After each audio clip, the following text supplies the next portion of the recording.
Good evening everyone. আশা করছি তোমরা সকলেই ভালো আছো। আর অনেকগুলো দিন আমার কোনো ভিডিও আসেনি, আর অনেকেই আমাকে মেসেজ করেছো যে তোমার ভিডিও আসছে না, কোথায় আছো, কেমন আছো, আরও অনেক কিছু সবার মনেই প্রশ্ন রয়েছে। আমি সমস্ত রকম সোশ্যাল মিডিয়া থেকে একটু কি বলবো ডিস্টেন্স ক্রিয়েট করেছিলাম। না ফেসবুকে কোনো আপলোড করেছিলাম, না ইনস্টাতে, কোথাও না। তো একটু অসুস্থ ছিলাম, এখন অনেকটা ভালো আছি। আর ডেলি লাইফস্টাইলের মধ্যে অনেক কিছু তোমাদের সাথে শেয়ার করা হয়নি। আমার এখন ডেলি লাইফস্টাইলের পুরো রুটিন চেঞ্জ হয়ে গেছে। আমার এখন ঘুম থেকে ওঠা বা ঘুমোতে যাওয়া সমস্ত কিছু চেঞ্জ, একদম চেঞ্জ।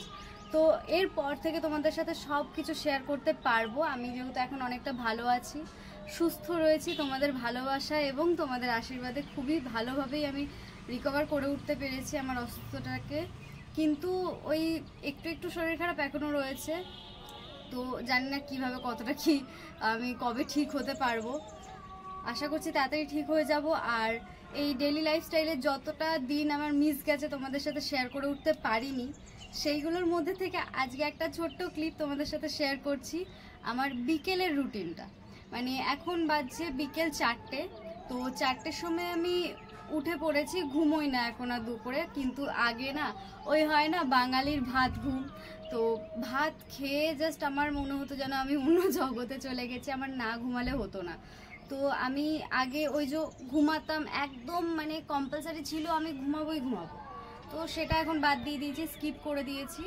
তো এখন এই উঠলাম, জাস্ট একটু শুই, একটু রেস্ট দিই, কিন্তু ঘুমোই না।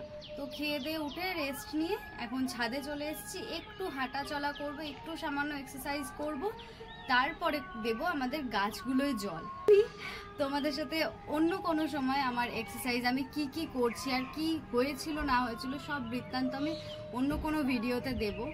তো আমি এক্সারসাইজ করে নিয়ে গাছগুলোর এখন কি অবস্থা, মেনলি আমি তোমাদের সাথে এইটা শেয়ার করতে এলাম যে আমি যত্ন নিতে পারিনি ঠিকই, কিন্তু আমার মা এত সুন্দর যত্ন নিয়েছে। আর প্রত্যেকটা গাছ এত সুন্দরভাবে বেড়ে উঠেছে, আমি না ভাবিনি যে আমরা সবাই মিলে এইভাবে জিনিসটাকে হ্যান্ডেল করতে পারবো। তো সব কিছু খুব সুন্দরভাবেই রয়েছে, তোমাদেরকে দেখাবো আমাদের গাছগুলোর অবস্থা। তো চলো, দেখা হচ্ছে আবার। তোমাদেরকে বলেছিলাম না আমি দুপুরমণি গাছ লাগিয়েছিলাম, তো দুপুরমণি গাছের ফুলগুলো দেখো, তোমাদেরকে দেখাই কত সুন্দর দেখতে। জাস্ট একবার দেখো, তোমাদেরও একদম কি বলবো মনে ধরে যাবে দুপুরমণি ফুল। এই দেখো, জানি অনেকেরই বাড়িতে আছে, কিন্তু আমার বাড়িতে না ছিল না, অনেক ছোটোবেলায় ছিল, তারপরে আর লাগানো হয়নি। আর এইটার নাম আমি ঠিক জানি না, কিন্তু ফুলটা না পার্পেল কালারের হয় আর খুব সুন্দর দেখতে হয়। এইটারই আর একটা ফুল হচ্ছে, তোমাদের দেখাচ্ছি, সেটা হলো এই হলুদ ফুলটা। তোমরা দেখো কত মিষ্টি দেখতে লাগছে, আর গাছটা দেখেছো কত হেলদি হয়েছে। আমি সত্যি ভাবিনি যে গাছটা এতটা হেলদি হবে। মা প্রচুর যত্ন করেছে, প্রচুর যত্ন করেছে, প্রচুর খেটেছে গাছগুলোর ওপরে। আমিও হয়তো কখনো এইভাবে গাছগুলোর যত্ন করতে পারি না। তোমরা বাকি গাছগুলোকেও দেখো কত সুন্দর ফুলে ভরে উঠেছে একদম। আর এই এত গরমে, চৈত্র মাসের গরমে আমাদের এখানে যা গরম পড়েছে, তোমরা তো জানোই, বর্ধমানে যারা যারা থাকো তারা জানো কেমন গরম পড়েছে। এই গরমেও যে আমার গোলাপ ফুল ফুটবে আমি ভাবিনি। দেখো প্রায় গাছ ভর্তি গোলাপ ছিল, আজকে অনেক কটা কেটে ফেলেছি, তোমরা দেখেই বুঝতে পারছো। ওই দেখো ওইখানের গোলাপগুলো সব কাটা, এই দিকের কত, ওই যে ওইখানের গোলাপগুলো সব কাটা, এইখানের ডালগুলো কেটে দিয়েছি। তো তাও এতগুলো রয়েছে, এখনও 4টে ফুল রয়েছে, কড়ি রয়েছে। আর এইখানেও আরও একটা সেমি গোলাপের গাছ, তো ওটারও ফুল এসছে। আমি সত্যি ভাবিনি যে এত সুন্দর ফুল আসবে। আর বোগেনভেলিয়াগুলো দেখো কত সুন্দর হয়েছে, এগুলো 12 মাসেরই। প্রথমে বলেছিল যে 12 মাসের নয়, খালি শীতে ফুটবে। তো দেখছি যে না, এই 3টেই 12 মাসের ফুল, একদম গরমেও ফুটছে খুব সুন্দরভাবে। আর এইটা হচ্ছে আমাদের স্থলপদ্ম, দেখতে পাচ্ছ কত সুন্দর কড়ি রয়েছে। আমরা অলরেডি এটা থেকে 2টো ফুল পেয়েছি এই গরমেও। আমার মা বলেছিল যে এই গরমে নাকি ফুল দেয় না, আরও পরে দেয় ফুল। তো তাও দেখছি ফুল এসছে, জানি না আমি ঠিক যে এক্স্যাক্ট কোন সিজনে এই ফুলটা আসে। তো দেখছি হচ্ছে, তো খুব ভালো কথা হচ্ছে যখন। তো আর একটা দেখো এখানে, এটা হচ্ছে আমাদের মধুমালতী। এইটার ফুল বর্ষার দিক করে পাওয়া যায়, আমাদের তো বর্ষার দিকেই ফোটে। তো জানি না আর কোন কোন মাসে ফোটে, তোমরা যদি কেউ জেনে থাকো অবশ্যই আমাকে জানিও। আর এই বোগেনভেলিয়াটা একদম জানি যে শীতেরই ফুল, ও শীতেই ফুল ফুটবে। আর একটা জিনিস দেখো, এই লিলিটা কি মিষ্টি দেখতে না, আমার ভীষণ পছন্দের জানো তো। তো আমার কাছে আরও লিলি ছিল, কিন্তু ওই লিলিগুলোর মানে আমাদের যখন ছাদ ঢালাই হয় তখন না ওই যেগুলো বাল্বগুলো থাকে ওগুলো অনেক হারিয়ে গেছে, নষ্ট হয়ে গেছে।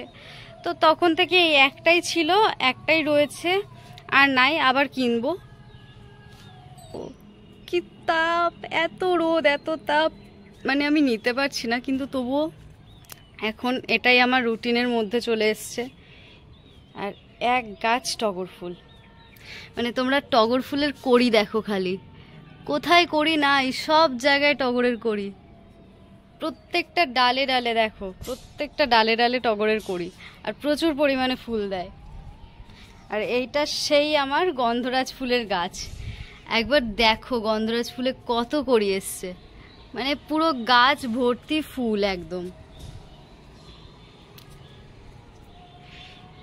এই সেই আমাদের ছোট্ট ছাদ বাগান, আর ছাদ বাগানের প্রত্যেকটা গাছেই ফুল রয়েছে, প্রত্যেকটা গাছ একদম মানে সেই ভরপুর, কি বলবো, এত হেলদি দেখতে লাগছে আর এত ভালো লাগছে আমার, এতদিন পর গাছগুলোকে দেখে আমার ভীষণ ভালো লাগছে। আর এটা দেখো কি মিষ্টি দেখতে, উফ সত্যি এত সুন্দর লাগে এই ফুলটা। এই ফুলের বীজও হয়, আমি না জানতাম না জানো যে এই ফুলের বীজ হয়। আমি কত গাছ আগে কেটে কেটে ফেলে দিতাম, এখন দেখছি যে এইগুলো দেখো কত বীজ রয়েছে, এইখানে রয়েছে, এখানে রয়েছে, এই পুরো দিকটাতে এইগুলোতে বীজ রয়েছে। এখন গাছে জল দেওয়ার বিকেল হয়ে গেছে, যেহেতু গাছগুলো জল দিতে হবে, কারণ সারা দিন যা রোদের তাপ থাকে না, মানে গাছগুলো যে ছাদে বেঁচে থাকে না, এটাই আমরা ভাবি যে কত স্ট্রাগল করে ওরা এই ছাদে রোদে গরমে বেঁচে থাকার জন্য। নিচেও অনেক গাছ আছে, আর সত্যি বলছি ওই গাছগুলো মানে এত কষ্ট করতে হয় না, ব্যালকনির গাছগুলো ভীষণ মানে সে কি বলবো ছাওয়ায় ছাওয়ায় থাকে। আর একদম নিচতলায় মানে গ্রাউন্ড ফ্লোরে আমাদের যেখানে তুলসী মন্দির রয়েছে, আর কিছু গাছ রয়েছে, ওখানে জুঁই ফুলের গাছ রয়েছে, বেলি ফুলের গাছ রয়েছে, আরও অনেক রকম গাছ রয়েছে, ওইটাও তোমাদের সাথে শেয়ার করব। তো ওই যে ওইদিকে জল ভরছি, একটা বালতিতে অলরেডি জল ভরছি, আর এখানে গামলায় জল ভরাই রয়েছে।